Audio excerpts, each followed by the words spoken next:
Assalamualaikum warahmatullahi wabarakatuh. Salam santun. Santun bahasamu, cermin budi pekertimu. Semangat dan sehat selalu untuk kalian.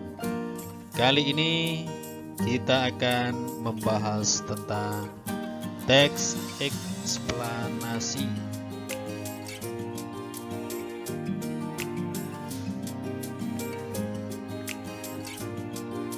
Lebih khususnya kita akan membahas tentang bagaimana mengidentifikasi informasi secara tepat dari teks eksplanasi.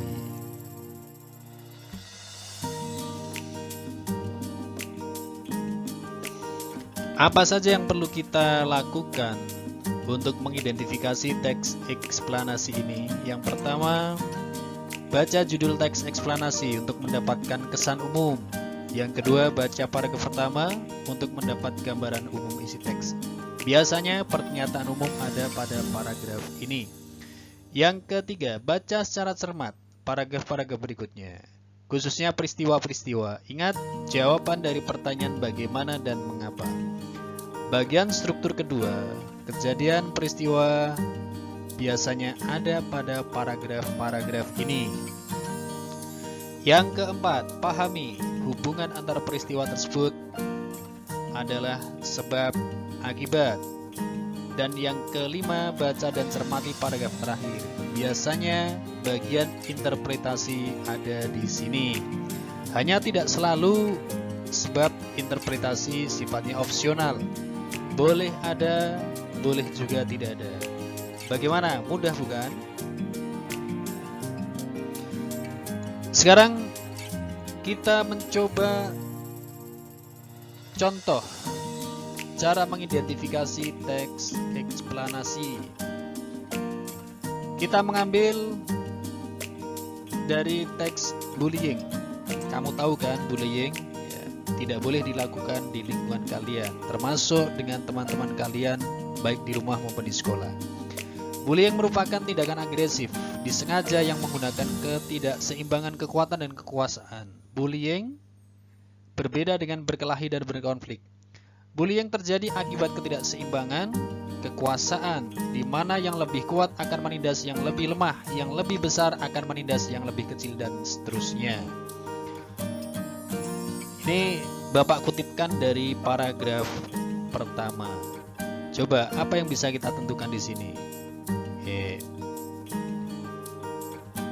Kata merupakan, ini merupakan kunci yang menyatakan pengertian, penjelasan tentang hal tertentu. Selain kata merupakan, ada kata adalah, yaitu. Nah, ini merupakan ciri khas dari pernyataan umum. Artinya apa? Di bagian ini kita kategorikan sebagai bagian dari pernyataan umum di teks eksplanasi. Sangat mudah sekali. Berikutnya,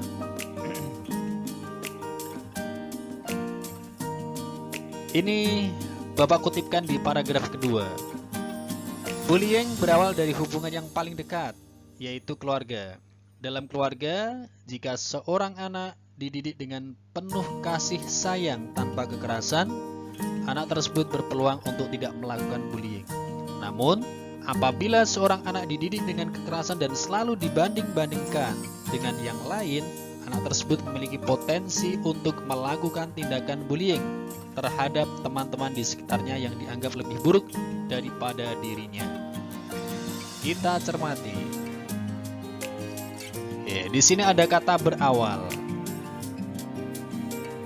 Berawal menunjukkan bentuk waktu. Yang berikutnya dalam keluarga, penanda latar adalah sebagian unsur pembentuk rangkaian kejadian. Artinya, pada paragraf kedua ini dikategorikan sebagai struktur teks eksplanasi yang kedua, yaitu rangkaian kejadian. Sangat mudah sekali. Berikutnya kita pahami di paragraf keempat, jadi kita melompat satu paragraf ya. Apakah ini masih termasuk dalam bagian struktur yang kedua? Kita buktikan. Tindakan ini tentunya memiliki akibat yang nyata dalam diri seorang anak, seperti gangguan psikologis. Gangguan psikologis yang dialami para korban bullying yang paling ringan adalah merasa cemas dan tidak aman.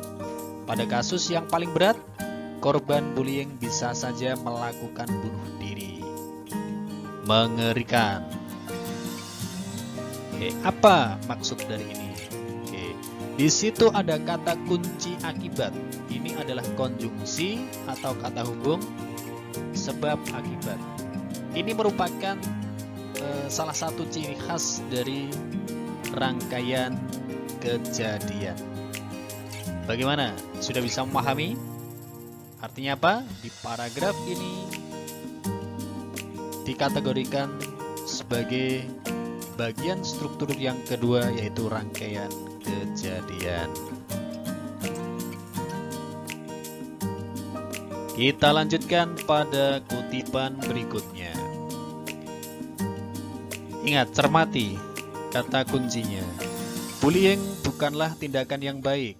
Melihat kemampuan setiap individu berbeda-beda, namun tindakan bullying dapat diatasi dengan kecakapan mengolah emosi yang baik. Seorang individu yang memiliki kecakapan emosi yang baik cenderung dapat lebih tegas dan tegar dalam menghadapi bullying. Ini saya kutipkan dari paragraf terakhir. Bagaimana identifikasinya?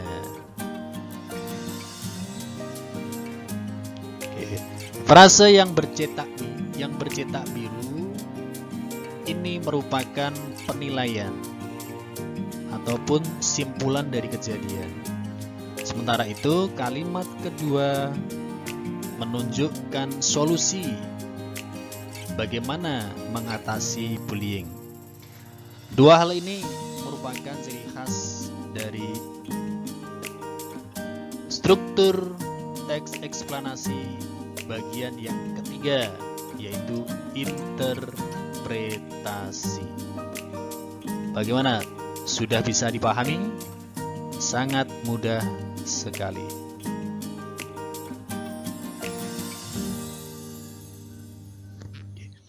Apa intinya pembelajaran kita hari ini? Ya.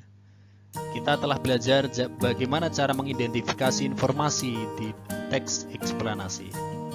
Ingat, temukan karakteristik informasinya, tentukan bagian strukturnya, dan yang terakhir tentukan informasi pokoknya. Teks eksplanasi menjawab rasa ingin tahu kita tentang mengapa dan bagaimana sebuah kejadian. Istilah lainnya, sebab akibat dan proses kejadian yang disusun secara kronologis atau urutan waktu.